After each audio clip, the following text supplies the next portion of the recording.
who will introduce our guest presenters here this evening. I should probably start by handing out a copy of what's coming up. So.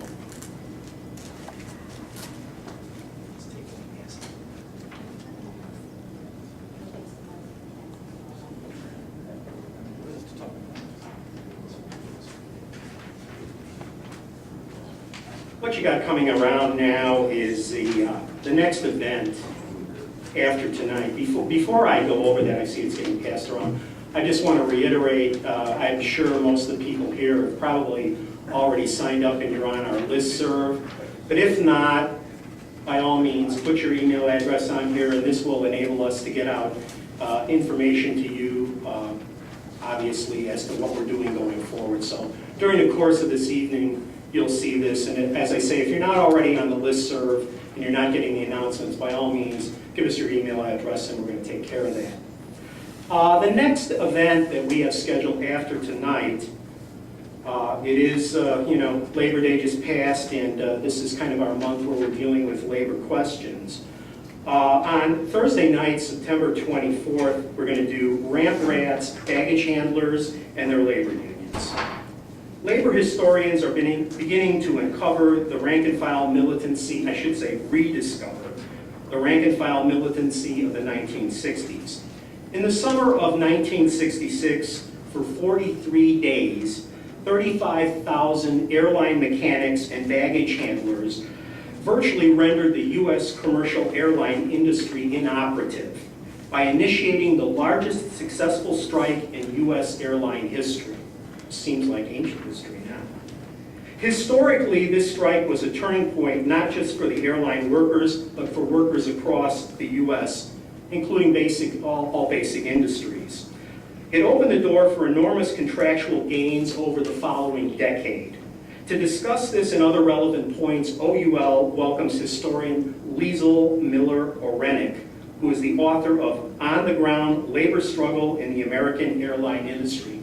This is a book that was just published, I think you can see there, by the University of Illinois Press.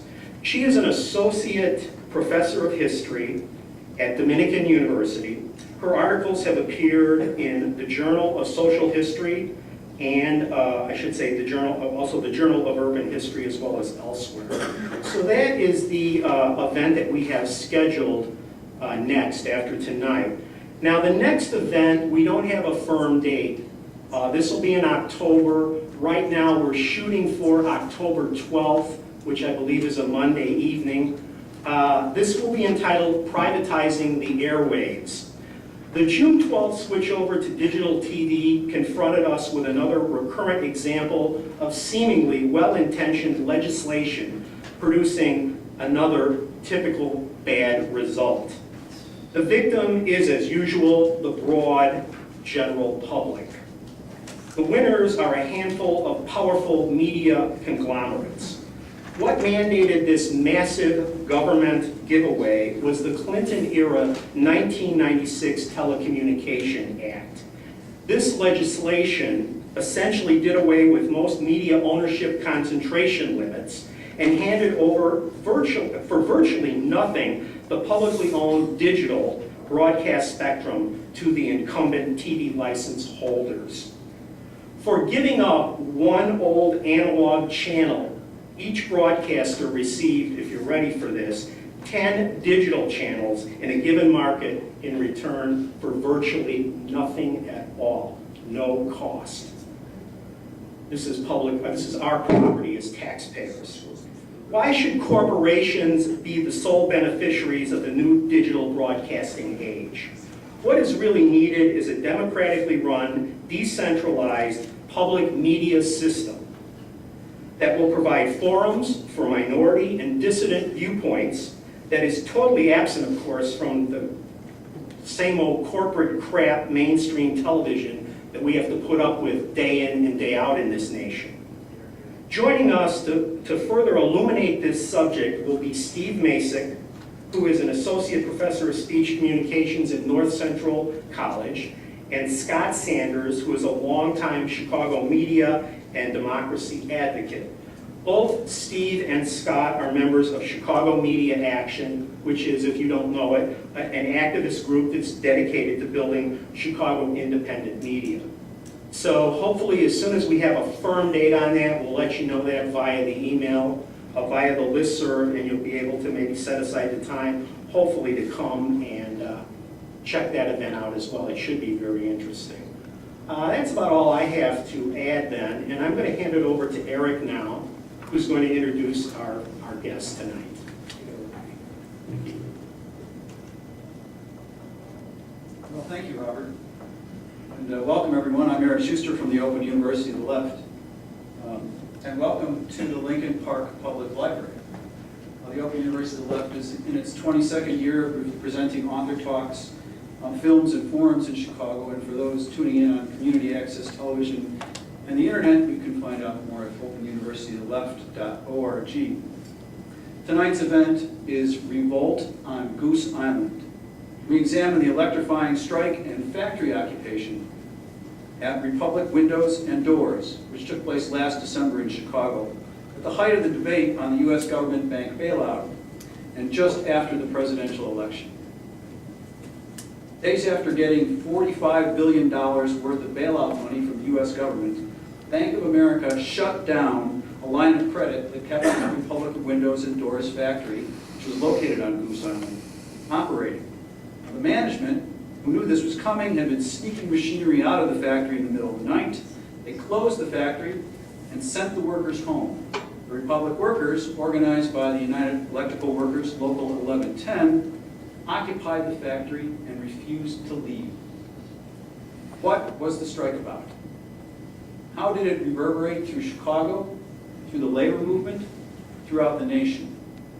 And what is the role of print and electronic journalism in this new and evolving, rapidly evolving labor movement? Well, our presenters tonight are Jerry Mead-Lucero and Carrie Liderson.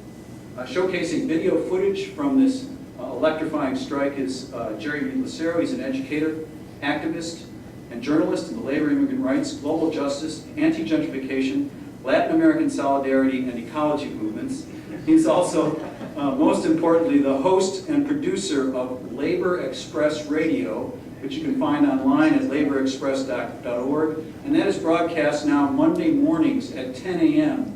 on WLUW-FM radio just after Democracy Now!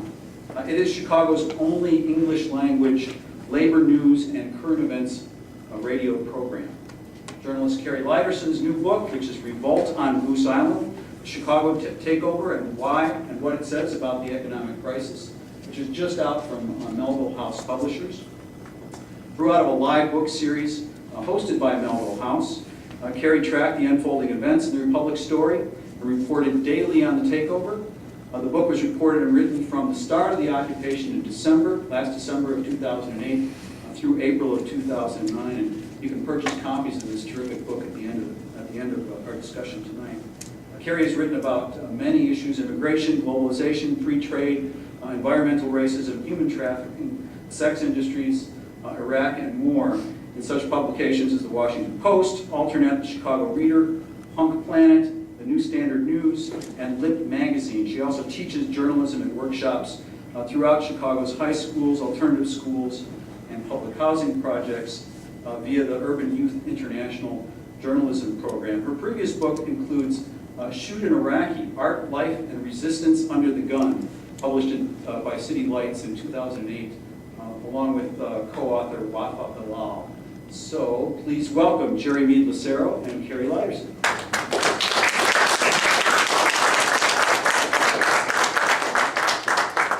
Hi, I'm Jerry Mead-Lucero, obviously. We're going to start off with a video here. Let me give you a little bit of background on the video. This video is produced by Andrew Freund, who's a producer for Labor Beat TV. You heard about Labor Express Radio, which I produce and host, which is on Monday mornings. There's actually a sister TV program to Labor Express called Labor Beat TV that's been on the air, I think, since the early 80s. And they do a tremendous job covering the labor movement locally, nationally, internationally. They're on Thursdays and Friday nights on CAN TV, so definitely encourage you to check that out as well. Andrew Friend is one of the producers for Labor Beat TV, and this video actually that you're going to see is actually up on YouTube, so you can actually go see it there again if you'd like to as well. And it was actually